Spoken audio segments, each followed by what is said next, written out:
पिता पुत्र पवित्र आत्मा के नाम पर आमीन। आप सबों को जय यीशु।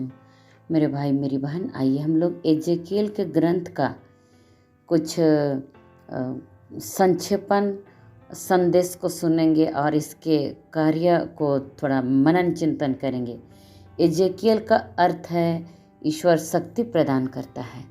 अब हम देखते हैं एजेकियल का जन्म 621 ईसा पूर्व योशिया के शासनकाल के 18वें वर्ष में हुआ था। एजेकियल याजक बूजी का पुत्र था और याजक वंश का था। हालेलुया। इसको हम लोग देखते हैं अध्याय 1 वचन संख्या 3 में देखते हैं। कलदइयों के देश में कबार नदी के तट पर याजक बूजी के पुत्र एजेकियल को प्रभु की वाणी सुनाई पड़ी और वहाँ प्रभु का हाथ उस पर पड़ा। हालेलुया। प्रभु ने उसे नबी बनने के लिए इनको चुना। हालेलुया। याजक वंश का था, इसलिए इसको नबी बनने के लिए बुलाया। उसका मतलब याजकीय कार्य, मंदिर में रहना और ईश्वर के संबंधित बातचीत, पुरोहिताई, ये सब इससे महत्व देता है कि ये एक याजकीय वंश का था। एजेकियल को प्रभु की शक्ति और योजना से संबंधित कई सारे दर्शन मिले। इसमें संदेह नहीं है कि इस एजेकियल का ग्रंथ का अधिकतर भाग एजेकियल की रचना है। ग्रंथ में उत्तम पुरुष को दर्शाया गया है। यहाँ पर हम देखते हैं जो यह दर्शाता है कि एजेकियल ही इस ग्रंथ का लेखक है, जिस तरह हमने पढ़ा। और अध्याय 1 वचन संख्या 3 में हम लोगों ने पढ़ा और अध्याय 24 वचन संख्या 24 में भी है। एजेकियल तुम्हारे लिए एक चिन्ह है, उसने जैसा किया तुम लोग वैसा ही करोगे। उस समय तुम जान जाओगे कि मैं ही प्रभु हूँ। हालेलुया। आगे हम देख रहे हैं नबी एजेकियल अध्याय 3 वचन संख्या 8 और 9 में प्रभु इनको चुन रहा है। कैसे? देखो, मैंने तुम्हारा चेहरा उनके चेहरे की तरह कठोर बना दिया है और तुम्हारा मस्तक उनके मस्तकों की तरह कठोर बना दिया है। मैंने तुम्हारा मस्तक कठोर चमचम पत्थर से भी अधिक कड़ा बना दिया है। ना उनसे डरो और ना उनकी नज़रों से भयभीत हो, क्योंकि वे विद्रोही प्रजा हैं। मेरे भाई मेरी बहन, क्योंकि प्रभु इनको विद्रोही प्रजा के सामने भेज रहा है और अपना कार्य को पूरा कर रहा है। अब हम देख रहे हैं 598 ईसा पूर्व यरूशलेम के राजा यहोयाकीम तथा अन्य कुलीन लोगों के साथ राजा नबूकदनेस्सर द्वारा बंदी बनाकर बाबुल ले जाया गया था। इस वचन को हम लोग पढ़ेंगे दूसरा राजा के अध्याय 24 वचन संख्या 10 से 17 तक में। नबूकदनेस्सर ने राजा यहोयाकीम की जगह योशिया के तृतीय पुत्र सिदकिय्याह को यरूशलेम का राजा नियुक्त किया। इस वचन को हम लोग इससे दूसरा इतिहास ग्रंथ के अध्याय 36 वचन संख्या 10 में पढ़ने से मिलेगा। लेकिन सिदकिय्याह ने नबूकदनेस्सर के विरुद्ध विद्रोह किया। तब नबूकदनेस्सर अपनी सेना के साथ यरूशलेम आया। उसने 587 ईसा पूर्व में यरूशलेम मंदिर को लूटा और मंदिर और नगर को जला दिया। बाबुल के राजा सिदकिय्याह और उसके पदाधिकारियों को भी बाबुल ले गया। इसको हम पढ़ेंगे दूसरा इतिहास के अध्याय 36 वचन संख्या 17 से 19 तक। यिर्मयाह ने यरूशलेम में रहते समय उसका विध्वंस अपनी आंखों से देखा था। हालेलुया। और इसका वर्णन किया था। हालेलुया। लेकिन एजेकियल ने दूर निर्वासन में बाबुल से ही वह विध्वंस का दृश्य को ईश्वरीय शक्ति से देखा और उसका वर्णन किया। अपने ग्रंथ में उन्होंने उन लोगों को जो विद्रोही थे, जो प्रभु से विद्रोह करते थे, विद्रोही प्रजा, उनको पश्चाताप का उपदेश दिया और यरूशलेम के विध्वंस की पूरी सूचना दी। एजेकियल ने यह भी बताया कि यरूशलेम का फिर से उद्धार होगा, उसका विनाश हो जाएगा, उसका उद्धार भी होगा और यरूशलेम पुनः निर्माण किया भी जाएगा। इसको एजेकियल ने उन विद्रोही प्रजा को बताया। हालेलुया। अब हम देखते हैं जो भावी इस्राएल, भावी युद्ध कैसा होगा। बाबुल निर्वासन के साथ जन्मे पीढ़ी को यरूशलेम पहुंचाना नबी एजेकियल का काम था और ये गैर यहूदियों का पुनरुद्धार का संदेश देना, उनका भी उद्धार होगा, उनका संदेश देना एजेकियल का काम था। एजेकियल यह आशा दिलाता था जो इस्राएल से चली गई थी, कहाँ, निर्वासन में, वह अंत में लौटने वाली है, ये बताना था उनको। तो कहता है एजेकियल, मैंने पूर्व की ओर से आती हुई इस्राएल की महिमा देखी, उसके साथ समुद्र गर्जन किसी आवाज़ सुनाई पड़ी और पृथ्वी उसके महिमा से आलोकित हो उठी। इस वचन को हम लोग अध्याय 43 वचन संख्या 2 में पढ़ते हैं। हालेलुया।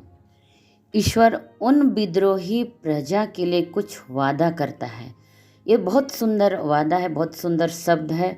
आइए हम इसको पढ़ते हैं। अध्याय 36 का वचन संख्या 24 से लेकर हम आगे पढ़ेंगे। मैं तुम लोगों को राष्ट्रों में से निकाल कर और देश विदेश से एकत्र कर तुम्हारी अपने देश वापस ले जाऊंगा। मैं तुम लोगों पर पवित्र जल छिड़कूंगा और तुम पवित्र हो जाओगे। मैं तुम लोगों को तुम्हारी सारी अपवित्रता से और तुम्हारी सब देव मूर्तियों के दूषण से शुद्ध कर दूंगा। मैं तुम लोगों को एक नया हृदय दूंगा और तुम में एक नया आत्मा रख दूंगा। मैं तुम्हारे शरीर से पत्थर का हृदय निकाल कर तुम लोगों को रक्त मांस का हृदय प्रदान करूंगा। हालेलुया। ये कितने सुंदर वचन। और एक हम देखते हैं वचन संख्या 33 से आगे। प्रभु ईश्वर कहता है, मैं जिस दिन तुम लोगों को तुम्हारे सभी पापों से शुद्ध कर दूंगा, उस दिन मैं नगरों को फिर से बसाऊंगा और उजड़े स्थानों का पुनर्निर्माण करूंगा और वह भूमि जो उजाड़ पड़ी हुई थी, वहां से गुजरने वाले लोगों के सामने उजाड़ दिखने के बदले ज्योति जाने लगेगी। तब वे लोग यह कहेंगे, यह भूमि जो पहले उजाड़ थी, अदन वाटिका जैसे हो गई थी, वह बंजर, उजाड़ और विनष्ट नगर आबाद और किलाबंद हो गए हैं। मेरे भाई मेरी बहन, प्रभु यहाँ पर इस दोनों वचनों के द्वारा इस्राएल का उद्धार का संदेश देता है। इन वचनों को हम लोग याद करें, पढ़ेंगे। प्रभु आज हमारा भी उद्धार करना चाहता है। हमारा जीवन जो उजाड़ पड़ा होगा, हमारा जीवन जो आशीष नहीं होगा, प्रभु की कृपा नहीं होगी, तो प्रभु आज हमें इन दोनों वचनों को वादा करने के लिए बुला रहे हैं और कह रहे हैं कि इन्हीं वचनों की तरह प्रभु कहता है कि मैं तुम्हें फिर से बनाऊंगा, तुम्हारी फिर से मैं पुनर्निर्माण करूंगा। और अब हम देखते हैं अध्याय 37 में, जहाँ 1 से 14 तक के वचन में, जहाँ सूखी हड्डियों का दृश्य का वर्णन किया गया है। यह दृश्य इस्राएल के पुनरुद्धार की आशा जगाता है। प्रभु अपने वचन और आत्मा द्वारा इस्राएल का पुनरुद्धार करेगा। इस अध्याय में नबी एजेकियल यह भी बताते हैं, मेरे भाई मेरी बहन, कि प्रभु इस्राएल के सुंदर भविष्य के लिए क्या कदम उठाने वाले हैं। हालेलुया। एजेकियल के द्वारा इस पाठ में, इस ग्रंथ में हम लोगों को बहुत सुंदर सुंदर संदेश मिलते हैं। आइए हम उन संदेशों को ग्रहण करेंगे। यूदा के पतन के दिनों में एजेकियल बाबुल के निर्वासन में चला गया। यहूदियों के लिए भविष्यवाणी करता है, निर्वासन में गए हुए उनके लिए। उनका संदेश नबी यिर्मयाह के संदेश के समान है, जो यरूशलेम में रह गया था। यूदा की बेवफाई के कारण उनका न्याय किया जाएगा, किंतु ईश्वर उनके पुनरुद्धार और उस पर आशीष की भी प्रतिज्ञा करता है। हालेलुया। ईसायास और यिर्मयाह की तरह एजेकियल निंदा और सांत्वना दोनों की घोषणा करता है, लेकिन एजेकियल ईश्वर की परम पावन बल देता है। कहता है कि तुम लोग जान जाओगे, जिस तरह वचन अध्याय 37 के वचन संख्या 13 और 14 में। हालेलुया। मेरी प्रजा, जब मैं तुम्हारी कब्रों को खोलकर तुम लोगों को उनमें से निकालूंगा, तो तुम लोग जान जाओगे कि मैं ही प्रभु हूँ। 14 में कहता है, मैं तुम्हें अपना आत्मा प्रदान करूंगा और तुम में जीवन आ जाएगा। मैं तुम्हें तुम्हारी अपनी धरती पर बसाऊंगा और तुम लोग जान जाओगे कि मैं प्रभु ने कहा और पूरा भी किया। हालेलुया। मेरे भाई मेरी बहन, हम लोगों को जो प्रभु कहता है वो पूरा भी करता है। आज हमारे लिए जो किया वो सब कुछ पूरा करेगा। हालेलुया। और अब हम देखते हैं इसका समय कैसा था। ये समय नबूकदनेस्सर ने 3 चरणों में इस्राएलियों को विनाश करके ले गया। प्रथम बार वो 605 ईसा पूर्व में उसने यहोयाकीम को अपने अधीन में कर लिया और कुछ मुख्य लोगों को बंधक बनाकर बाबुल ले गया, जिसमें दानियल और उनके साथी भी थे।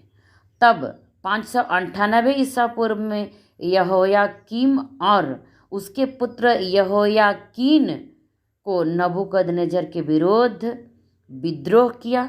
बाबुल के राजा ने फिर यरूशलेम पर आक्रमण किया और 10,000 लोगों को बंदी बनाया और उन्हें बाबुल ले गया, जिन्हें यहोयाकीन और एजेकियल शामिल थे। फिर तीसरी बार नबूकदनेस्सर ने 587 ईसा पूर्व में यरूशलेम मंदिर में को फिर से लूटा और नगर को पूरा जला दिया।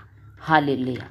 आगे हम देखते हैं, बाबुल का राजा यूदा के राजा सिदकिय्याह और उसके पदाधिकारियों को बाबुल ले गया। इसको हम लोग पढ़ते हैं दूसरा इतिहास के अध्याय 36 वचन संख्या 17 से लेकर 19 तक। नबी एजेकियल ने बाबुल निर्वासन के समय अर्थात 593 ईसा पूर्व से 571 ईसा पूर्व नबी का कार्य संपन्न किया। इस समय में वह बाबुल के निर्वासन के बीच मौजूद रहा।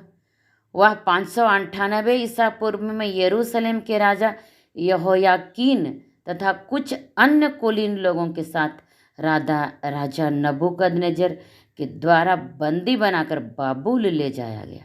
निर्वासन के 5वें वर्ष में एजेकियल को नबूवत का आह्वान मिला। अगले 20 वर्ष में उन्होंने अपने साथ के निर्वासितों को उन्होंने निरंतर ढाढ़स बंधाते रहा। एजेकियल, मेरे भाई मेरी बहन, इस हर पन्ने में प्रभु छिपा हुआ है। जिस तरह हम लोग देखते हैं यीशु ख्रिस्त नबी एजेकियल मसीह को देवदार की टहनी के रूप में प्रस्तुत करते हैं। यहाँ पर यीशु उस जगह दिखाई दे रहे हैं, इस पन्ने में यीशु छिपे हुए, जो इसराइल को ऊंचे पहाड़ पर लगाया जाएगा और एक शानदार देवदार बन जाएगा, ऐसे लिखा हुआ है। नाना प्रकार के पंछी उसके नीचे आ जाएंगे, उसके डालियों की छाया में बसेरा करेंगे। अध्याय 17 वचन संख्या 22 से 24 तक में लिखा। नबी ईसायास भी यीशु मसीह को टहनी कहता है।